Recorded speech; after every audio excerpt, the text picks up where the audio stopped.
What's up, hockey fans? Welcome to the Wraparound, brought to you each and every Monday and Thursday by the Hockey News. I am your host, Emma Lingan. I cover the Nashville Predators here at the Hockey News. I'm joined, of course, on this Monday by my wonderful co-host, Michael Augello, who covers the Buffalo Sabres here for us at the Hockey News. And as always, got a lot to talk about today. But before we do dive into all of the bite-sized storylines from around the NHL, do want to let you know that we are brought to you by our good friends at Sticks.com. Hey, hockey players, why drop a fortune on your sticks when you can snag pro-level composite sticks at Sticks.com? That's STIX.com. These all black beauties are made for sniping, saucing, and shutting it down, all while looking sharp on the ice. And the best part? Prices start at just $85.13 US for a 3-pack. Yep, you heard that right. Elite sticks without the elite price. Hit up Sticks.com. Again, that's STIX.com now and gear up without the markup. Let's go. Michael, he did it. Alex Ovechkin, as if we ever had a doubt, became the NHL's all-time leader in goals with his 895th goal, which he scored on Ilya Sorokin against the New York Islanders on Sunday. So for so many years, more than 3 decades, this record felt like it was untouchable. Like I said, if we've watched Ovechkin long enough, we didn't really have a doubt that he would break it. But where do you think this ranks among, the most impressive feats in not just in hockey, but in professional sports? It's way up there, no doubt. I mean, not only the amount of goals, but the longevity of Ovechkin's career. I mean, 39 years old. I mean, he's incredible. If you look at the careers side by side, Gretzky and Ovechkin, Gretzky did the majority of his scoring in Edmonton. He had a couple really good years in Los Angeles, but in the last 5 or 6 years of his career, he really declined. He had a couple, I think 3 years where he was scored in single digits. So, the 92 goal year, and I think it was 1981-82. I don't know if anybody's ever going to reach 92 goals. I don't know if anybody's ever going to reach his career amount in points. The goal amount, you needed somebody who was going to have a long career and who could maintain the pace that Ovechkin did. And if you look at him, I mean, his career worst year, full season, was 31 goals, and that was last year. And he didn't score in the first half of last year. He scored 50 goals 9 times. And the only guy I can think of that did that, and I looked it up, was Mike Bossy. And Mike Bossy did it 9 straight times. Some writer friends and I were having this discussion. Had Mike Bossy not had the back injuries that he had, he probably would have broken Gordie Howe's record or Gretzky's record, because he scored 50 goals every year for 9 years. The last year he scored, I think, 38. Had he retired at 30 years old, had he continued for 5 or 6 more years at the pace that he was going, he was going to get into the 800 goal mark, and then you never know if he would have stayed around. So, and that's not diminishing Ovechkin's feat. It's unbelievable. I think the thing that is most breathtaking is the fact that he's got over 40 goals in just over 60 games. He should get Hart Trophy consideration. They're the best team in the East, and he has maintained a pace that is, I mean, if he played a full 82 game a year, he would probably be beating up there with Draisaitl. So he might get some Hart consideration. I agree. I think he should. I mean, like we said, it's hard to believe, but he broke his leg earlier this year. Like, he missed more than a month, and he still is out here doing this at 39 years old. Like you said, the longevity is the most impressive part, I think, of all of this. And I am curious, though, to get your thoughts before we move on. What was your take on the whole in-game, pausing the game and doing the whole celebration with the ceremony and the rolling out the carpet and all that? What were your thoughts on that? Well, first of all, I loved the celebration, the belly slide. That was fantastic. I mean, yeah, I mean, you knew they were going to do this. It's funny because I'm old enough to remember. I was 15 years old when Gretzky broke the record for single season goals in Buffalo. Phil Esposito was at the game. They stopped the game. They did a presentation. They took pictures and hold up the puck and all that stuff. So I expected, and you knew Bettman was there and Gretzky was there. You knew there was going to be a ceremony.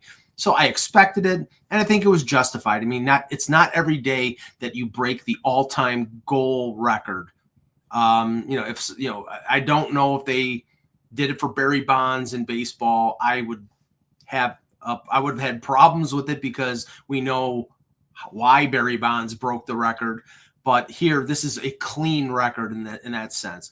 Ovechkin earned it. He did it. He did it the right way. And I think the NHL needed to have some sort of acknowledgement of that mark, and they did it, and it was good. So now you think he gets to 900 before the year's over? He's got a chance. I believe they have 6 games left, and at the pace he's going, he could do it. My question is whether this is it. He's got 1 more year left in his contract. I would think that he would fulfill that year, and if he doesn't get over 900 this season, would continue and do it next season. Everybody knows, and it's been widely known, once he ends his career in Washington, a la Pavel Datsyuk, he's probably going to go to the KHL and play for Moscow Dynamo. So, when he wants to do that, I mean, if the Capitals don't win the Stanley Cup, they are a team that's competitive. Ending your career on winning another cup would be a fine finish to a fantastic Hall of Fame career. So it'll be interesting to see how he handles that and what happens. All right. Well, let us move on. We could talk about this for the entire show, but there are other things that are going on in the hockey world that we should address. Let's go to Montreal. Let's talk about Nick Suzuki. He is in the middle of a career year himself. He's got 27 goals and 83 points in 76 games. So he is the first Montreal player since Alex Kovalev to cross that 80-point mark in a season. So he's only 25 years old. So looking at the season that he's had, what's kind of expected of this team and Suzuki as the captain of this Montreal team, do you think that he can get to the point, maybe not this year, but eventually enter that conversation as one of the best centers in the league, as he gets a little bit more experience under his belt? I'm not sure how much better he can get, and that's not an insult to him. He's one of the best two-way centers in the league already at 25. I mean, we were talking about that early on in his career because if you remember, his first, his rookie year was the COVID year, but the next year was the year that the Canadiens went to the final, and he was extremely important to that team going as far as they did. He scored 20 goals or more 4 straight years now. And you don't fail to remember that, he was a Vegas Golden Knights first round pick. He was traded, I believe, in the Max Pacioretty deal. So imagine Vegas with Suzuki on their team. His name is always compared to Patrice Bergeron. I don't know how much more of a compliment you can get because that guy should get in the Hall of Fame in a year instead of waiting 3 or 4 years. He's a great two-way center. He's very creative offensively. He fits with Cole Caulfield on that team. I believe they're still playing him and Slafkovsky on that number 1 line. It's tough to stop that line, and that's one of the main reasons why they've made this mad dash for a playoff spot. So I think Suzuki should be, he also, I think, should be a candidate for the Canadian Olympic team next year in Milano Cortina. So, I think he's reached his apex, but what he's at right now is pretty damn good. Yeah, no argument there. Speaking of Canadian teams, let's talk about the Maple Leafs and Nick Robertson. In and out of the lineup all season, never has quite, held down a permanent everyday role there, but he did score 2 goals in their 5-0 win over the Blue Jackets on Saturday. So he's now got 4 goals and 6 points. after getting scratched from the lineup, kind of a perennial healthy scratch, it seemed like. So do you think that this is just sort of a flash in the pan for Nick Robertson, or does he deserve a more regular spot? And then, as the Leafs head towards the playoffs, does he deserve a spot on that lineup as well?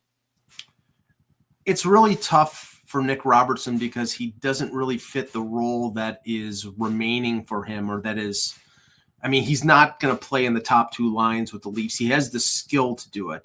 I don't know whether he has the defensive acumen to do it and the size to do it. I mean, right now they have Matthew Nyes playing on the top line with Matthews and Marner. They have Bobby McMahon, who's had a 20-goal season, playing with Tavares and Nylander. He doesn't plug in on a third line because he's not a checker. He's a scorer. So he would be relegated to a fourth line duty. And right now, David Kampf is out. They're carrying 14 forwards, and more than likely Max Pacioretty, who's been out for about over a month, is ready to come back and will play in game one of the playoffs. It's a nice sort of bullet to have in your chamber, so to speak, to have Robertson as a guy who can stand by and come in and maybe score a goal in a playoff scenario. But I don't think he's going to be a playoff performer or have a spot in the lineup in game one. I think he's going to be a reserve and somebody that if they need a jump start, they'll go to him. But I don't think he's going to be a regular to start off the playoffs for the Leafs.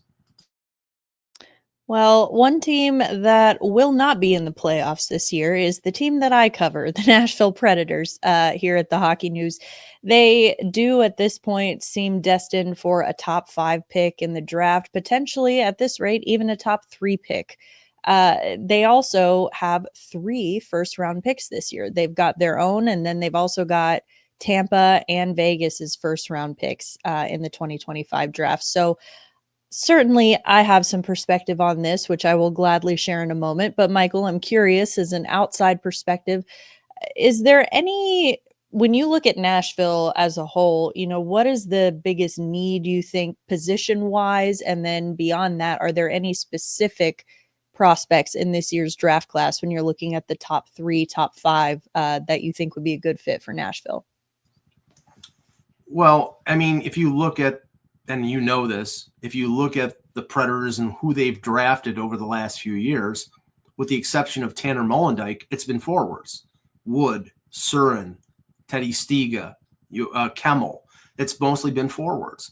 So I would think with at least 2 of those picks, they should take a defenseman. Now, if they get the number 1 pick, Schaefer is the likely number 1 overall pick, or it's either him or maybe James Hagens. But at the top of the draft, it's Hagens, it's Michael Misa, it's Porter Martone. They're all forwards. So, I don't know, maybe they could package those picks if they don't get the number 1 to move up to number 1 if somebody is not sold on Schaefer as a pick. But I would think defense is the priority. But as we both know, Emma, it's a situation where defensemen usually don't step into the league right away. Yossi's 34 years old. They added Brady Shea. Dante Fabro, they moved out. They don't have a lot, other than Molendyk, they don't have a lot of young defensemen in the system. So if it was me, I would be concentrating on the blue line. What do you think? I agree. I don't think that all 3, assuming that they use all 3 of those first round picks, which Barry Trotz has made it clear he doesn't intend to part with any of them. So if they use all 3, I agree that at least one of them needs to be a defenseman. However, I would say, looking at the top of the draft order, it would be, frankly, pretty bad optics for the Predators to draft a defenseman. Maybe Schaefer would be the exception if he is far and away the number 1 option and he's available. That might be different. But I think if you get to a point, if you're picking 3rd, 4th, 5th, and James Hagens or Michael Misa are available, you got to go with those guys. I mean, this team has no depth at center whatsoever. So I personally would go for Hagens. He's a true center. He just had a really good year, his freshman year in college.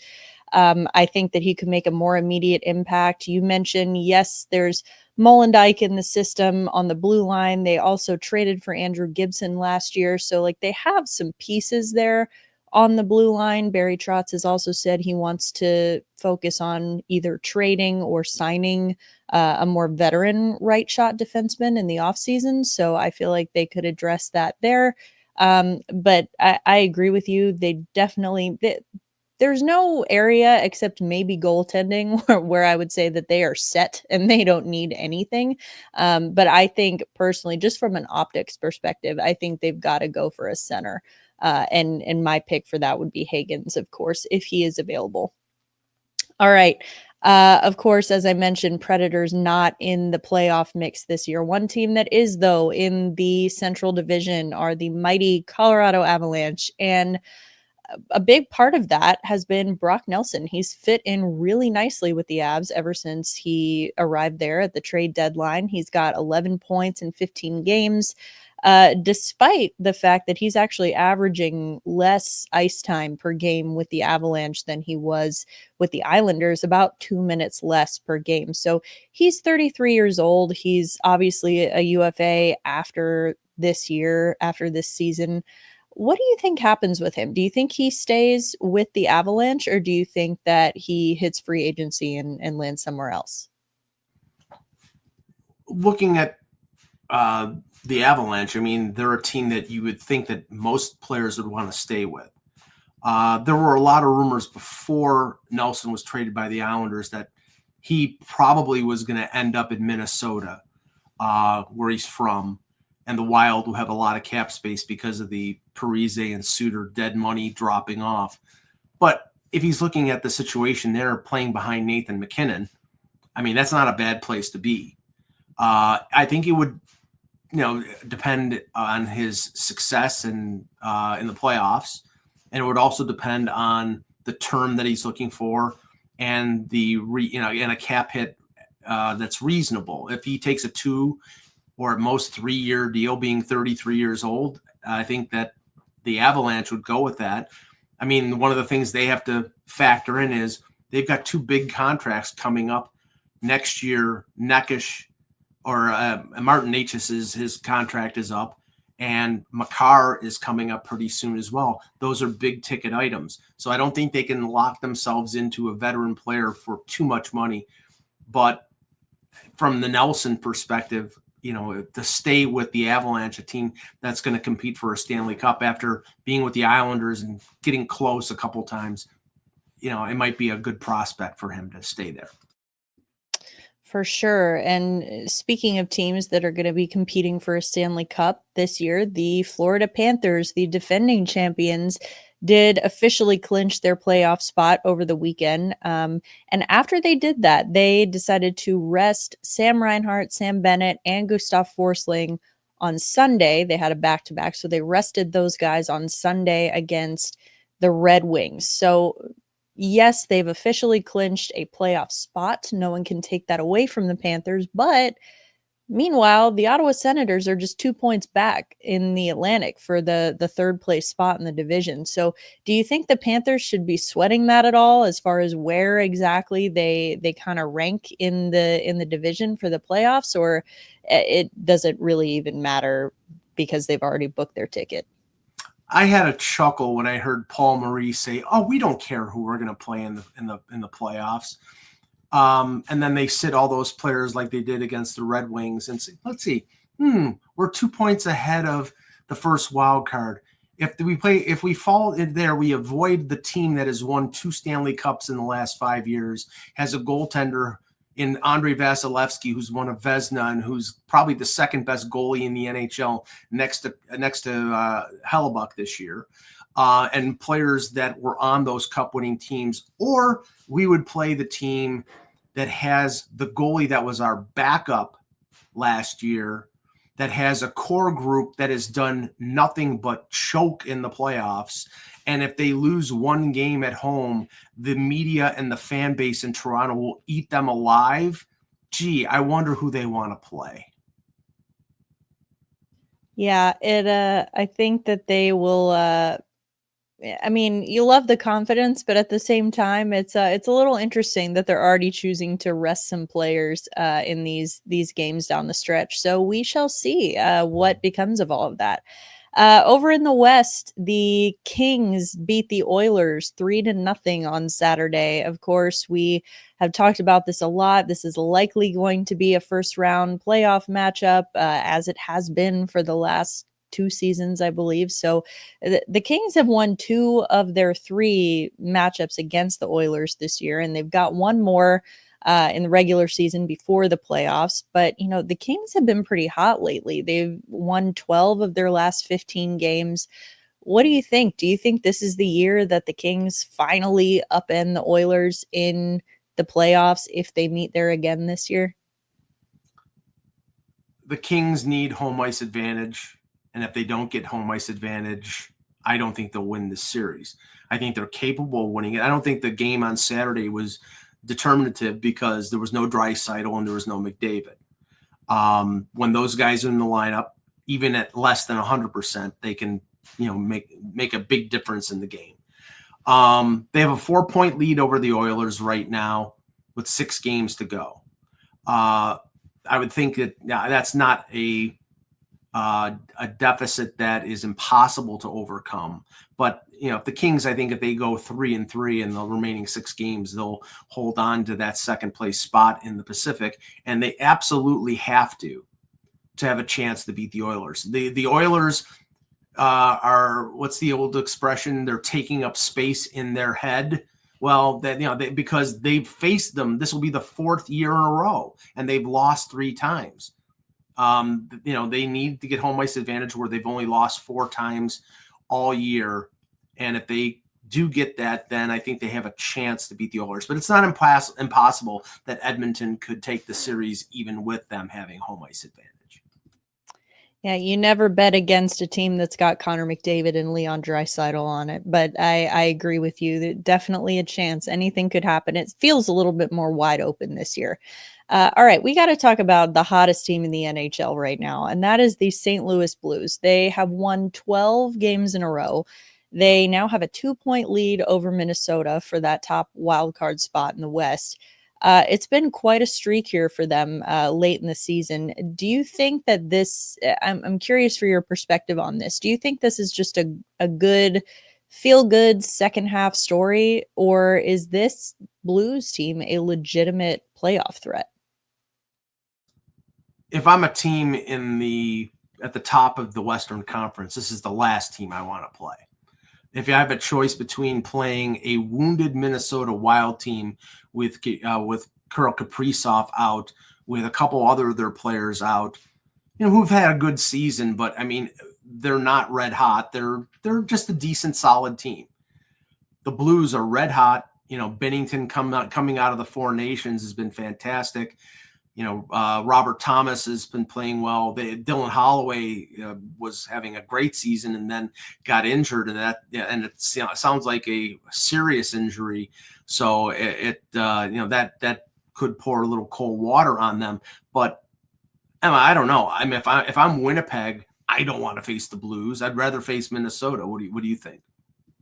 Oh, for sure. I mean, Minnesota is just limping to the end of the season, literally in a lot of ways. And so I think that St. Louis has just been so hot, and that's the last team that you want to meet during the playoffs. And speaking of the Winnipeg Jets, they actually face each other tonight. And if they beat the Jets and the Flames lose to the Sharks, then St. Louis can clinch their playoff spot tonight if that happens. You mentioned Robert Thomas. He's been unbelievable. 8-game point streak, and he's got 19 points in that span. And they're doing this too without Colton Parayko. He's been out since March 5th with a knee injury. And now, as you mentioned, Dylan Holloway, who's week to week. So, I mean, you can tell when a team is buzzing and they're really feeling it, and they are really feeling it right now. So I agree. This is not a team that I would want to face in the first round of the playoffs, even with the injuries that they are dealing with right now, because it doesn't seem to have slowed them down. All right, back to Colorado. Cale Makar became the first defenseman since Mike Green to score 30 goals in a season this year. So he's also sitting at 91 points. So that makes this the second year in a row that he's had a 90-plus point season. So doesn't look like he'll get to 100 points this year, but looking that he's now had multiple 90-point seasons, do you think that this is a guy that could have multiple 100-point seasons by the time his career's over? I mean, looking at, for context, as far as defensemen go, the only guys who have done that are Bobby Orr and Paul Coffey. So pretty rarefied air he would be in if he was able to do that. But what do you think? Is Cale Makar capable of being a player like that? With Makar, anything is possible. I mean, he's dynamic offensively. He gets the ice time to be able to do that. He plays top pairing with Devin Taves. He plays power play. He plays with one of the best playmaking centers in the league in Nathan McKinnon. And now with Natchez coming in there, if he stays long term, he has, if he plays center on another line, then you just have more depth offensively in that lineup. I mean, I think it's very possible that he has 100 points. I mean, if he gets hot and has a good finish to the season, he could have that this year. But I don't put any limitations on him. I foresee that the structure is there, the support structure. If he didn't have McKinnon, it would be probably pretty tough. But he has one of the best players in the league to sort of bounce off, and they bounce off each other really well. So I think it's very possible he scores 100 points next year or even in the next few years. All right. Well, let's head back to the East here and talk about the team that you cover here for us at the Hockey News, Michael. The Buffalo Sabres have been doing the opposite of what the Nashville Predators have been doing at the bottom of the standings. The Sabres have actually been winning, and they have gone on a hot streak. Too little, too late, but that's all right. They are now out of the basement of the Eastern Conference because of this hot streak. Do you think that this makes people think any differently of them? Like, oh, have they found something that they can build on for next year? Or is it just, again, another case of too little, too late? Because it kind of feels like they do this every year. I've seen this act before. It doesn't fool me. I mean, I give them credit that they're playing well when the pressure's off, playing well when everybody had written them off. Tage Thompson scored a hat trick on Sunday against Boston. He has an outside shot at 50 goals. If you look at this winning streak and look at their success recently, James Reimer, the 37-year-old backup, has won 6 in a row. Up until yesterday, when Lingan beat the Bruins, who are a disaster right now, he'd gone 3-6 in his last 9 starts. So they weren't playing well with their number one goalie, and they've been red hot with a goalie who more than likely is not going to be with the team next year. And I think a factor also is they're playing a lot of teams' backups. They played Korpisalo yesterday. They played Jonas Johansson against Tampa Bay. They played other backups over the Fedotov with the Flyers recently. So they're not playing Vasilevsky or Swayman, and that contributes to them getting victories. But the problem here is the management and ownership of the Buffalo Sabres overestimating what has gone on recently and saying, oh, we've found the magic formula. No, if you did, you'd be winning consistently. You would have not had a 13-game winless skid in the middle of the season that destroyed your year. And there's always something. 2 years ago, when they finished a point behind the Florida Panthers, the last 12 games, they went 9-2-1. The next year, they didn't do anything. They didn't change anything. They brought the same goalies. They brought the same forwards. They signed everyone. And all they did was add Connor Clifton and Eric Johnson, and they got worse. So they cannot be fooled by what has happened over the last month or so. This team isn't good enough. They have areas that need to be addressed, and they need to address them. If they come back with the same team I don't know whether they'll get positive results, but we'll see. We will see indeed. All right, let's wrap up today with a little bit of a fun speculative question here. In Major League Baseball, Vlad Guerrero Jr. has signed or is signing with the Blue Jays for 14 years, just a casual $500 million, essentially making him a Blue Jay for life. Looking at obviously Mitch Marner being the biggest name coming up in free agency for the NHL this offseason, is there a chance that he sticks with the Leafs for life the way that Guerrero is with the Blue Jays, or do you think it's pretty much a foregone conclusion that he's gone after this year? $500 million drop in the bucket. To Rogers Communications, it might be.